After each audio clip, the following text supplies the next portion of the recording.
This is John, a 72-year-old grandpa struggling with diabetes, high blood pressure, and an empty bank account.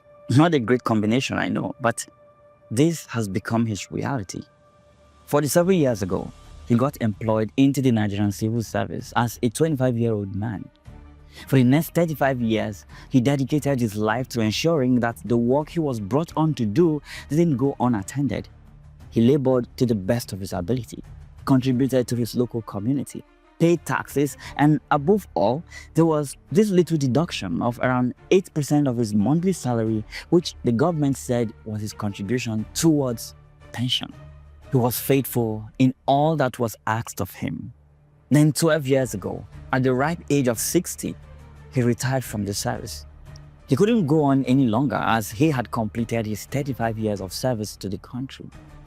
His papers were promptly processed and everything checked out. Then the bad news hit. He got a little ill.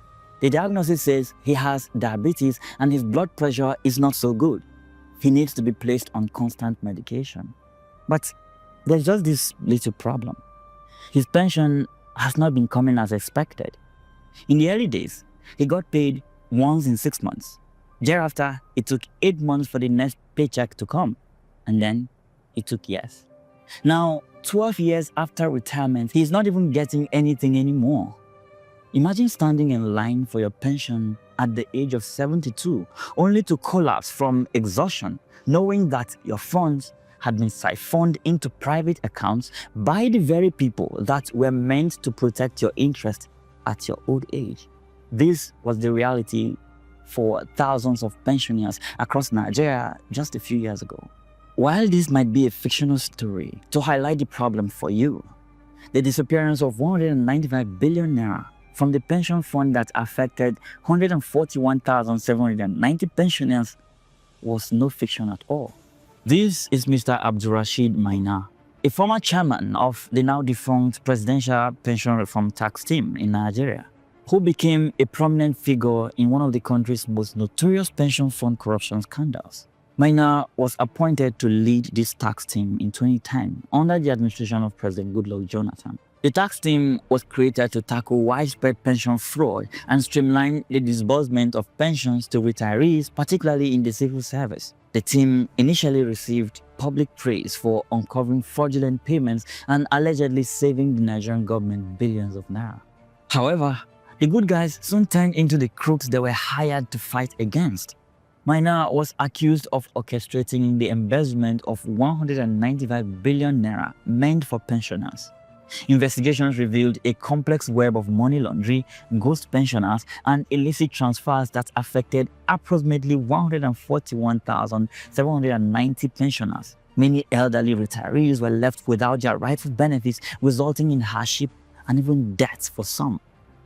Mr. Maina was accused by authorities to have looted these said sums by creating fake pensioners, diverting the pension funds into private accounts, and using this process of fraud to buy high-end properties across Nigeria and abroad.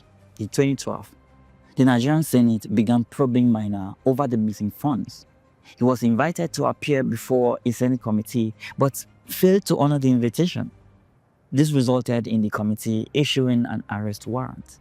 But with a warrant out for his arrest, Maina suddenly fled. He went into hiding with no one able to track his location. In 2015, President Muhammadu Buhari's administration, which had declared a war against corruption, intensified efforts to track down Maina. But then, something shocking happened. Despite being declared wanted by the Economic and Financial Crimes Commission, Maina somehow managed to return to Nigeria in 2017 and was controversially reinstated into the civil service with a promotion. Public outrage followed, forcing President Muhammadu Buhari to order his dismissal and subsequent arrest. In 2019, Maina was arrested in Abuja and charged with 12 counts of money laundering. The trial revealed that he used certain companies to launder pension funds. Evidence presented in court detailed the purchase of luxury properties, lavish lifestyles, and financial misconduct.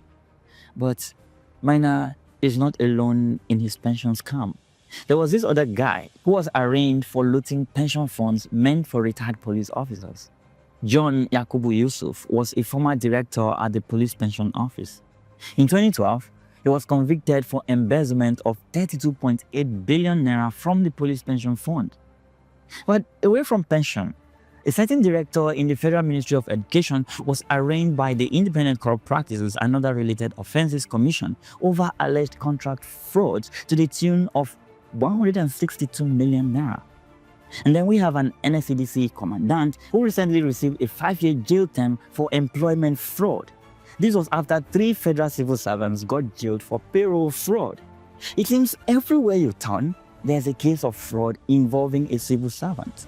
How did the system become so compromised? How did the service meant to be the engine of national development turn into a haven for corruption? In this episode, I want to take you through the deep-rooted corruption in Nigeria's civil service and how that affects you and I, the average citizen.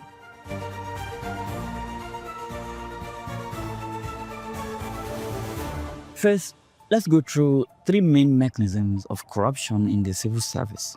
The first of which is ghost workers.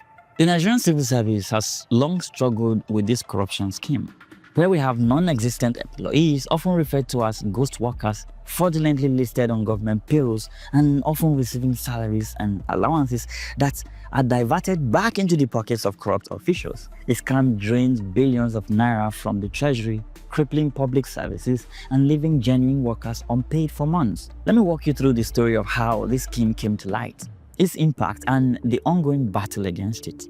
In 2011, the Nigerian government initiated a payroll verification exercise as part of broader public services reforms.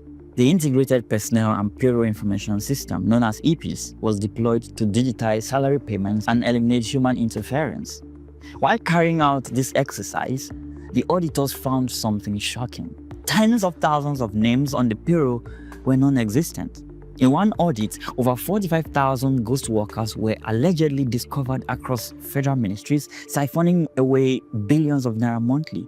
A subsequent audit in 2016 revealed an even more shocking figure. Over 65,000 ghost workers had allegedly been collecting salaries. The government estimated that the nation lost 220 billion naira. That is the equivalent of $550 million annually to these phantom employees.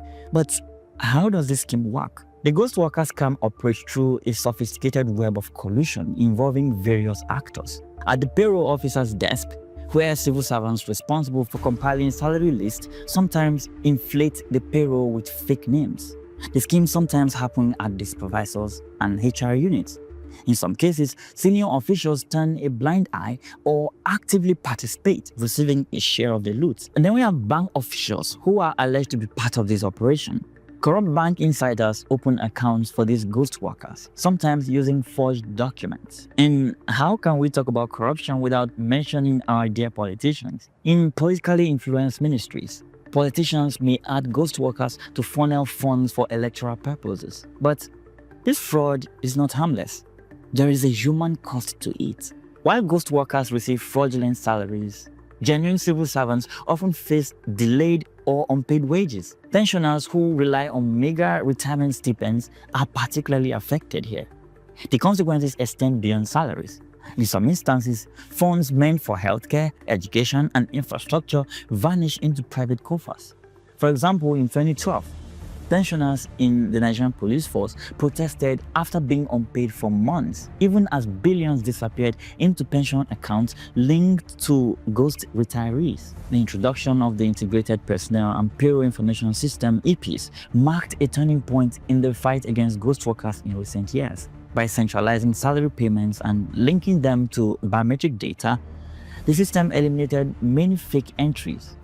Between 2015 and 2017, the Nigerian government reported saving 288 billion naira by removing over 80,000 ghost workers from its payroll. But even as the EPs continues to serve as a key defense mechanism, corrupt actors continuously seek ways to bypass it. The second mechanism of corruption in Nigerian civil service is bribery and kickbacks. Bribery and kickbacks have long plagued Nigerian civil service, turning what should be a system of public trust into a complex web of payoffs, favor, and under-the-table dealings. A 2021 report by Transparency International ranked Nigeria 154th out of 180 countries on its Corruption Perception Index. Civil servants often demand bribes for routine services such as obtaining permits or processing payments. This corruption extends to offices where clerks and secretaries demand bribes to move files from one desk to another. This mechanism of corruption undermines public service delivery, inflates contract costs, and erodes citizens' confidence in government institutions. For instance, the Nigerian Immigration Service has faced multiple allegations of demanding unofficial payments for passport issuance. In 2017, journalist Kemi Busari conducted an undercover investigation at the Alausa Ikeja Passport Office in Lagos, revealing systemic corruption and extortion. Applicants were coerced into paying nearly double the official fees to obtain international passports, with touts and immigration officers collaborating in this scheme. Then we have the third mechanism of corruption in the civil service, which is contract inflation and procurement fraud. In 2016, Nigeria's Auditor General revealed that billions were lost annually through inflated government contracts. Public work projects were deliberately overvalued, while some were abandoned despite full payments. So let's ask the question, why? Why is the civil service so corrupt? Why there is no justification for corruption? There are some civil servants that feel the system shares the underhandedness being witnessed in the service. For most civil servants, they consider bribery and kickbacks as the only way for them to meet up with rising cost of living. Most can barely afford the high cost of accommodation in the cities they work. Some have reported surviving on less than 70,000 naira monthly. These people have families that depend on them.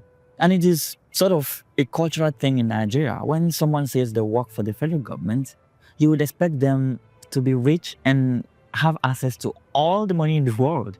This results in high expectation from family and community members. With the recent removal of fuel subsidy and resultant crazy level of inflation in the country, some of these people are struggling to keep it together. Some spend as high as 80,000 naira as transportation to work every month. Some of these guys earn less than 200,000 naira as salaries. The government that promised them a new minimum wage has since failed to implement that increase. Again, while this is not an excuse for the corruption in the civil service, neglecting the welfare of people serving the nation is disgraceful, and there is a human cost to that.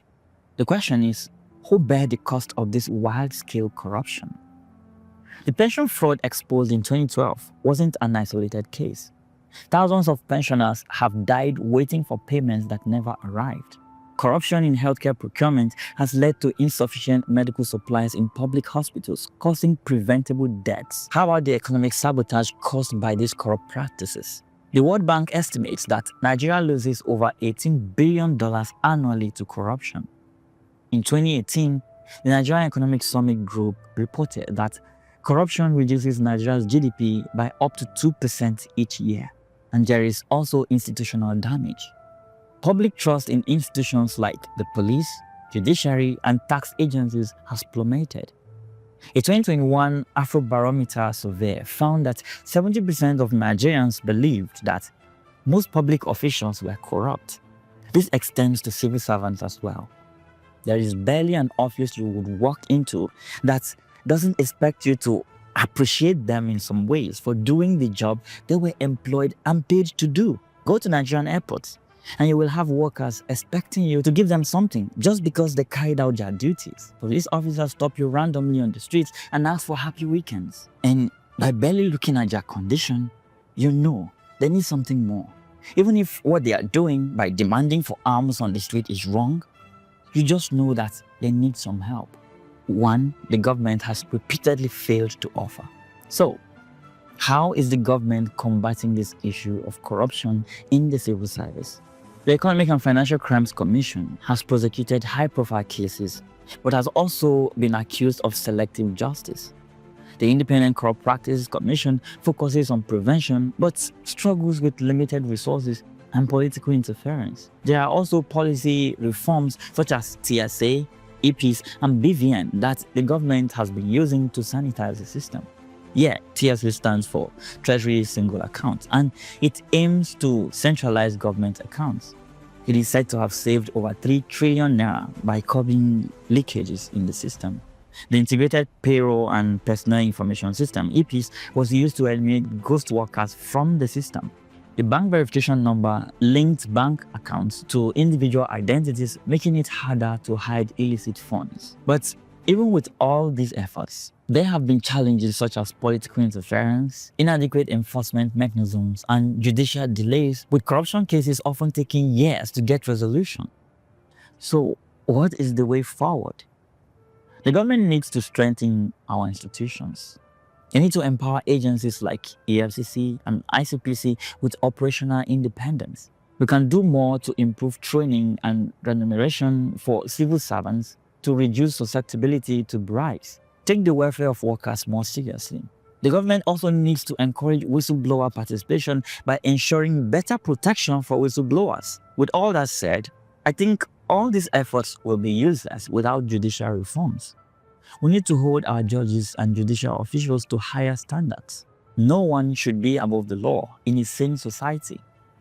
Until we have high-profile offenders face proportionate punishment, corruption will continue to reign supreme in sensitive sectors of the Nigerian economy. So, what do you think will be a lasting solution to the high level of corruption in the Nigerian Civil Service? Let's have your thoughts in the comment section below. Until next time, I'm Jude Bella, and this is Declassified on News Central.